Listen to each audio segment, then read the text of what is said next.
Today we are going to talk about hematuria. Hematuria is nothing but blood in the urine.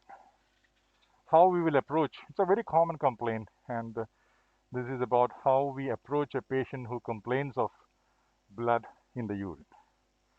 You know, as I said, hematuria is the presence of blood in the urine, and when you do a microscopy, when the blood is there, you can see the blood in the urine. Sometimes you won't be able to see it, only you will know there was blood in the urine only by looking at by a microscope.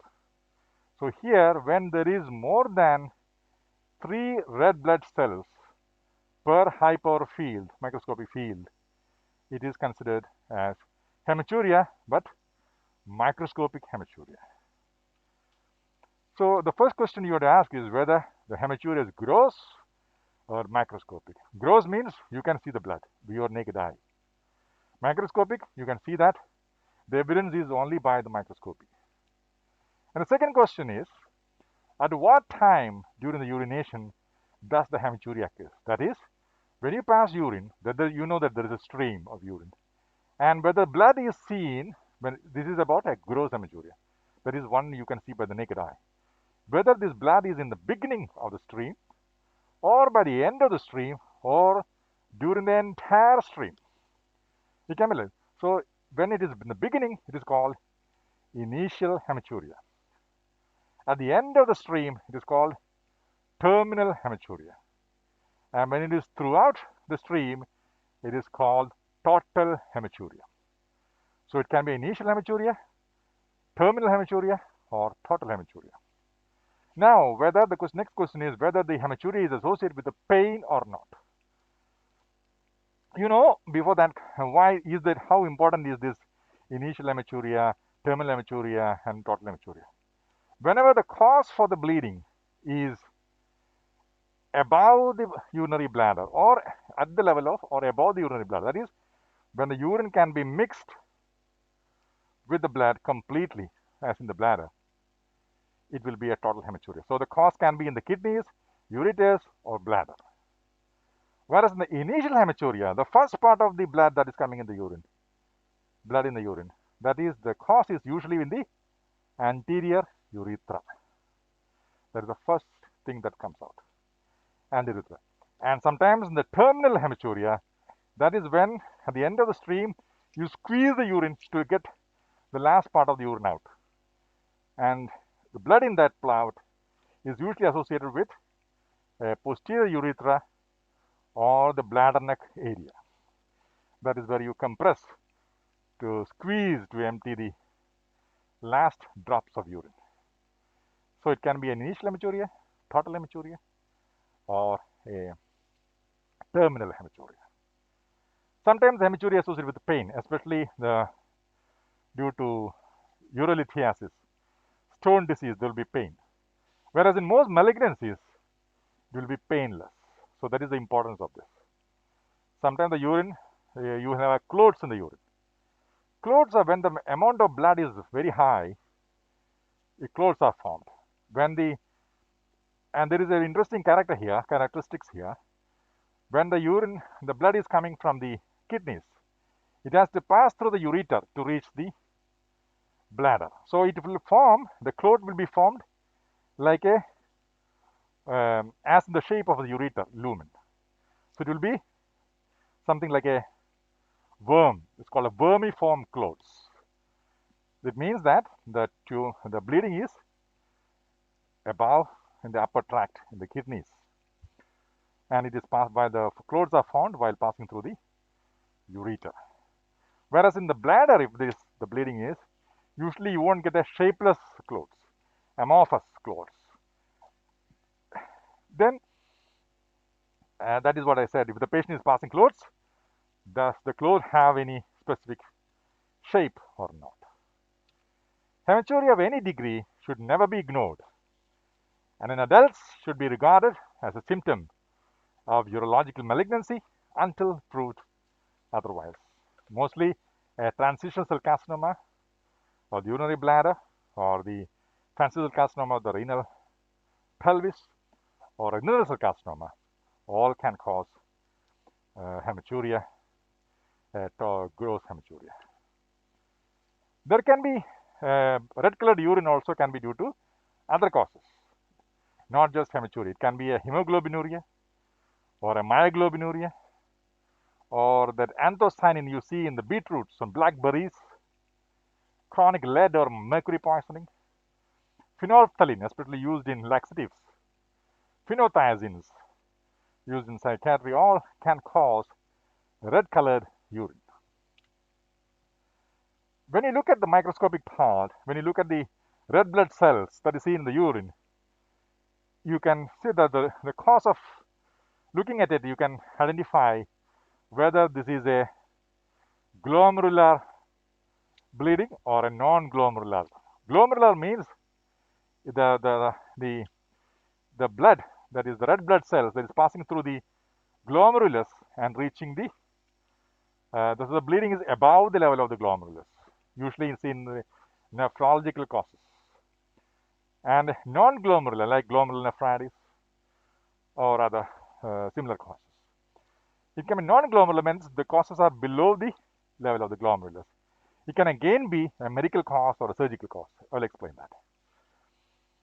When the red blood cells pass through the glomerulus, it has to squeeze through it. So the erythrocytes or the RBCs becomes dysmorphic. Their shapes become different from the usual RBC's shape. And as the blood passes through the red blood pass through the tubules, it can form red blood cell casts, and of course can be proteinuria. So a glomerular hematuria or a causes due to a glomerular cause usually will have dysmorphic RBCs, red blood cell casts, and proteinuria. There are various causes for the glomerular hematuria, like the most common is IgA nephropathy or Buerger's disease. It can be any other types of glomerular nephritis or systemic lupus erythematosus, and post-infectious, post-streptococcal glomerular nephritis, all can cause, or endocarditis, all can cause a glomerular hematuria. The non-glomerular hematuria is the normal shaped erythrocytes in the absence of erythrocyte casts. It can again be medical or surgical. Medical causes are usually tubulointerstitial diseases, renovascular or renal artery embolism, thrombosis, AV fistulas, renal vein thrombosis. It can also be due to other systemic disorders and due to some medications. The surgical causes, as we already mentioned, this is more important for us in urology, the urologic tumors, stones, infections, and sometimes benign prostatic hyperplasia. When you get a case of hematuria, you have to evaluate, and that is by imaging like ultrasonography, which is a essential part of the imaging, and if required, CT scans or intravenous urographies or a CT urogram. You can also check for malignancy. Whenever there is a malignancy, you know that the transitional cells, when they are involved with malignancy, these cells sheds, that is their cohesion will be much less than the normal. So these cells will be shed through the urine and can be seen in the urine specimen. That is, when you do a urine cytology, you can see these malignant cells. That is the one method of, but the sensitivity is very poor. And of course, you can do a cystoscopy to look for the urethras, bladder, ureteric orifices. You can see that blood is coming from above, the blood coming through the orifice, you can see it. So cystoscopy is a very important investigation in the evaluation of the hematuria. So when you approach the case of hematuria, a thorough history and associated symptoms, look for the recent history of trauma or a muscle injury, which can cause myoglobinuria, exercise, which can cause hemoglobinuria, and systemic features with fever, weight loss, or other symptoms like bleeding tendencies with the bleeding, some easy bleeding, bruising, comorbidities like hypertension, diabetes, drug history, whether the patient is taking antiplatelet drugs, which can cause or accentuate the bleeding, menstrual history, occupation, and family history is all important when you approach a case with hematuria. And you have to look for whether there was any previous episodes, recent food or drug ingestion, exercise, instrumentation. That instrumentation, I mean, some cystoscopy or a catheterization has been done. Sometimes it may be menstrual periods. Along with that, you can have hematuria. Dysuria, whether the associated with the bladder irritability or flank pain. Time of hematuria, whether it's initial, usually cause, as I said, urethritis, anterior urethral causes, strictures, medullary stenosis. Total hematuria, bladder, ureters, and kidneys, anything can cause it. Terminal hematuria, bladder, neck, or prostatic urethra. So you have to look for general examinations, vitals, abdominal examination, rectal examination for the prostatic enlargement and prostatic cancer. This is how you approach a case of hematuria. And depending on the case you find out, manage it accordingly. As another topic to be discussed today is the urinary tract trauma. Trauma, you know that almost 1 out of 14 deaths in the world is caused due to trauma. And is the leading cause of death in the young individuals. That is the sad part of it. And in Greece, the number will be very high in the trauma centers, but the death rate will be less in the same place. You know, 10% of all the trauma involves genitourinary tract. And the most common genitourinary organ involved in a trauma is a kidney because of its size, its location. Though it is well protected, it can be an site for a blunt injury. Renal injuries are usually associated with multi-system trauma, and you know that sometimes a diseased genitourinary organ, like a gross hydronephrosis, that such organs are susceptible for easy, even with a trivial trauma, you can have an injury. It can be a penetrating injury, like a gunshot or a stab, which is usually uncommon for the kidney to be involved. But blunt injury is a very common form of renal trauma. It can happen with motor vehicle accidents, a fall from height, assault. They are all possible. And the classification of the renal trauma is very important. Here, you should know the trauma organ injury severity scale of the kidney. This is by the American Urology Association for Surgery. Here, grade 1, it involves contusion or the hematoma, and usually the studies will be normal, or you can see a subcapsular. You can see that here, a subcapsular hematoma, which is non-expanding, and parenchyma will be normal. In the grade 2, there's a small laceration in the cortex you can see here, which is less than 1 centimeter. There will be hematoma, perirenal, and is non-expanding. And the renal cortex is only involved. There is no extravasation. The pelvic system is normal.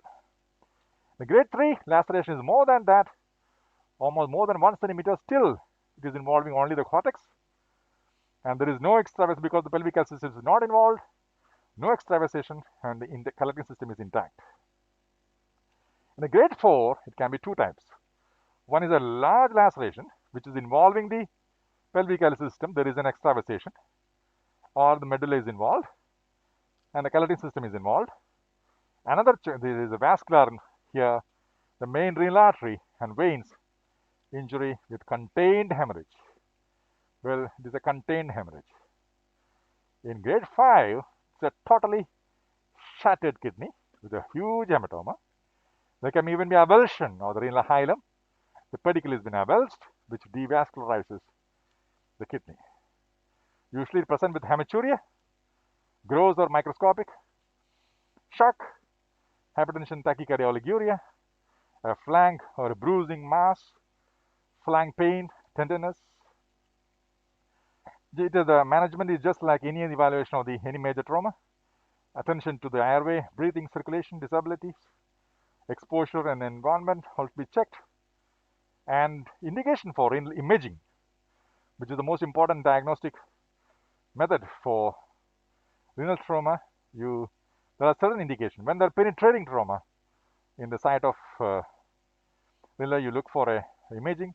and in blunt trauma associated with gross hematuria, a microscopic hematuria with shock, microscopic hematuria in children, microscopic hematuria in patients with solitary kidney, and absence of hematuria but high clinical index of suspicion of renal injury based on other factors, you go for a imaging, like a rapid deceleration injury, a lower rib fracture, or a transverse process fracture. You look for a whether by the history or the examination wise or X-ray wise, anything of this suspicion, you go for a imaging. Patients who are hemodynamically unstable after initial resuscitation requires surgical intervention. Despite there is something with we are no, when the patient remains unstable, go for an imaging. The options for imaging: the ultrasound is done, confirm there are two kidneys. A single shot IVP will tell you the function of both the kidneys. Angiography is used for embolizations. These modalities have a limited role and have been essentially replaced. Nowadays, we do only CT scans. CT scan provides a valuable anatomic and functional information. It provides the most definitive staging information. As I said, grade 1, 2, 3, 4, 5, everything can be said within a CT scan, and provides information associated injuries as well. And so this is the modality of choice, the imaging modality of choice for renal trauma.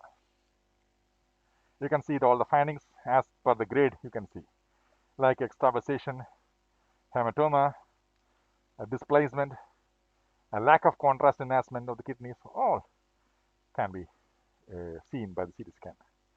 In this picture, you can see that here you can see here there's a hematoma and the injury to the kidney. In this, you can see the extravasation with the devascularized area here. And here you can see that there is no contrast coming to the kidneys. It looks like the renal pedicle is involved. No vascularity is seen in this. Here it's something like, if you do a angiogram like this, you can see that there's a cutoff of the renal artery. That means the renal artery is injured here with no blood supply going past that. There's most of the cases, in the case of blunt renal trauma, 90 to 98% you require only conservative management. In penetrating renal trauma, of course, you will have required to intervene in almost 50%.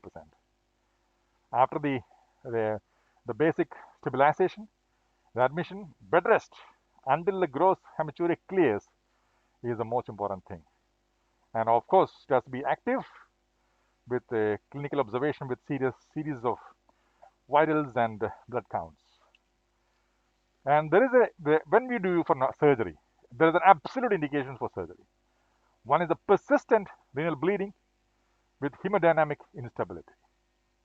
Secondly, when by serial CT scan, you can see an expanding perirenal hematoma. And there's a pulsatile perirenal hematoma. These three are the absolute indications for surgery. And the relative indications can be a penetrating injury, extensive extravasation, a grade 5 injury. There are a significant amount of non-viable tissues. There is an arterial injury demonstrated which can be repaired. You go for a surgical exploration.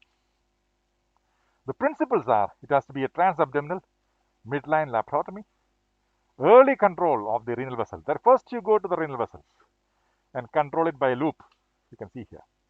Then only expose the kidney, because once you open the retroperitoneum, that tamponade effect is gone and the bleed start again. So before opening the retroperitoneum and removing the tamponade, you have to control the renal artery. So first is going to right approach, go to the renal arteries and control the vessels, then only open the retroperitoneum. Then whether you want to repair the kidney or remove the kidney. If you are repairing, it is called Renorrhaphy. If you are removing it, becomes nephrectomy or a partial nephrectomy. The principles of renal reconstruction depends on the exposure you have, debridement of the non-viable tissue, hemostasis, which can be done with the sutures, gel forms, or the agon bean coagulation. You have to watertight closure of the collecting system is very important, and whatever the defect, has to be covered with omentum after approximation. This is how the injury, you have to repair it with a buttressing of the wound, gel form buttressing. This is a lower pole because we do a partial nephrectomy here with an omental pedicle flap. When you can also repair the vessels like this. The complications are again bleeding, leading to hemodynamic instability, extravasation, urinoma, a late complication like infection, loss of renal function, hypertension, all are possible. Now, the ureteric injuries, they can usually very not common, very rare, especially in bladder trauma. Chances are very less than 1%. Penetrating trauma in the back, you may almost 4% can be there, usually associated with other injuries, and also can be due to surgical, like a gynecologic, vascular, urologic, general surgery. You can have injured the ureter either by an open surgery or a laparoscopic surgery or by ureteroscopy. You can injure the ureter. The diagnostic test is by looking for the extravasation. Intraoperatively, you can look for methylene blue or do an intravenous urogram, CT scans, ureteropyelogram, all can be done to diagnose the area of ureteric injury. Management depending on the site of the ureteric involvement and how much amount of type of injury. Sometimes you may have to do a temporary percutaneous nephrostomy to divert the urine out, or if there is any suture involved or clip involved, remove that. You can have to put a ureteral stent to protect. All this has to be done. And depending on the length of ureter that is available, you may have to do different procedures like ureteroureterostomy. You can do end-to-end anastomosis.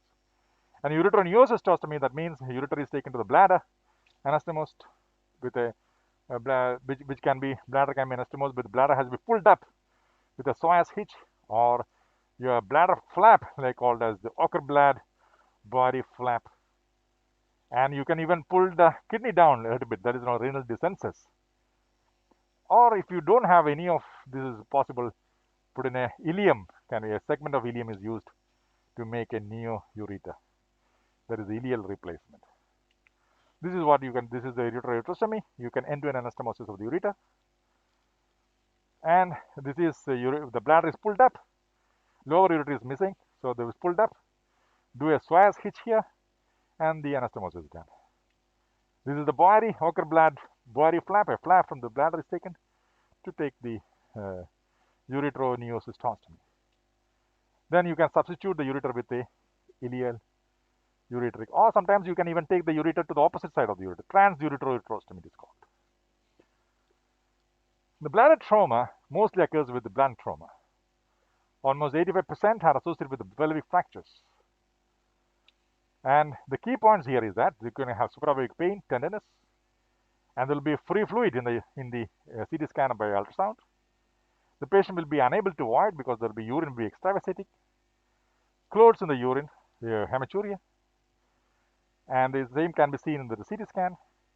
Sometimes the urine extravasated, especially with extraperitoneal injury, it can go to the associate with it can leak into the scrotum. If there is associated injury in the other parts of the ureters, because hematoma with the pelvic fractures can be it can cause enlargement of the hematoma enlargement of the other areas as well. You can have abdominal distension, ileus, all are possible. It can be an intraperitoneal injury or extraperitoneal. This is the most important thing to be differentiated. Whether the bladder rupture is intraperitoneal or extraperitoneal. Intraperitoneal usually occurs with a full bladder injury. When there's a full bladder, an injury happening, this usually bursts into intraperitoneally, and which usually the bladder injury occurs at the dome of the bladder.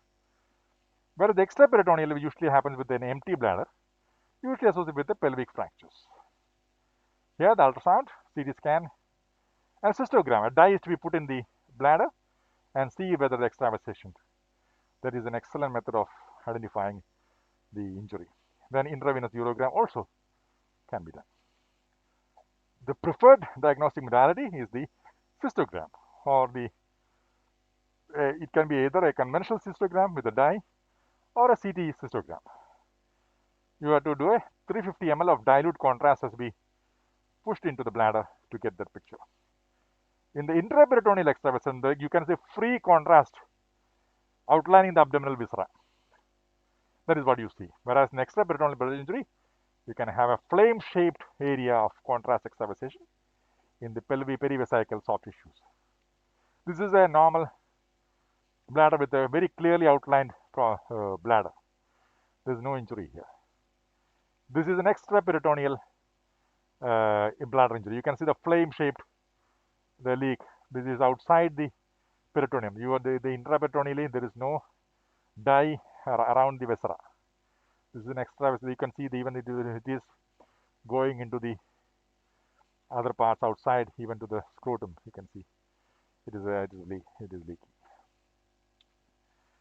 The management, all intraperitoneal bladder injuries should be repaired operatively, intraperitoneal. Whereas in extraperitoneal, sometimes the catheter drainage will be sufficient enough. However, there are certain indications to do surgery in extraperitoneal as well, like if there is a continued bleeding, the presence of a bone in the bladder, or if they're already doing a laparotomy for some other injury, you can repair it. Now comes the urethral injuries. It can be divided into anterior and posterior urethral injuries. Anterior urethral injury usually happens when with the blunt trauma, when you fall astride over especially when while traveling in a cycle, if you fall, your perineum falls on on that handle of the hitch there, or you fall from while walking across a beam.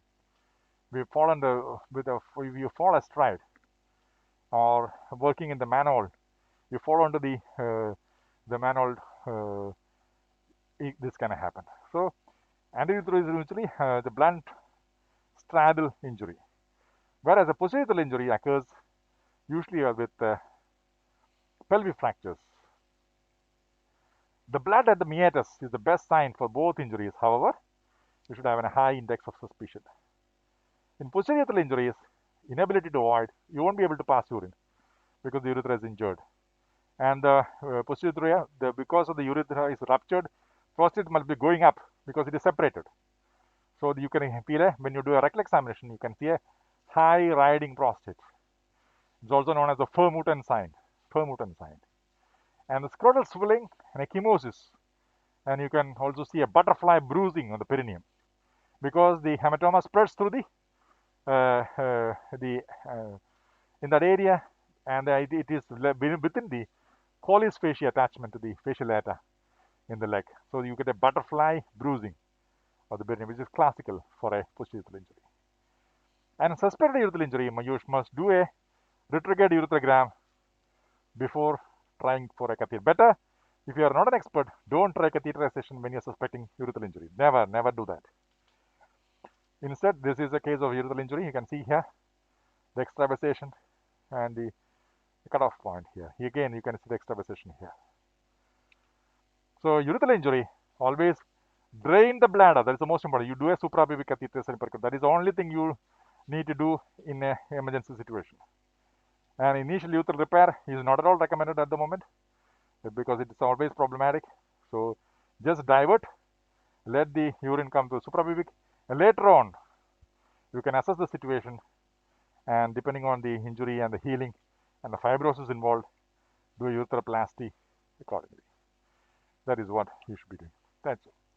Thank you.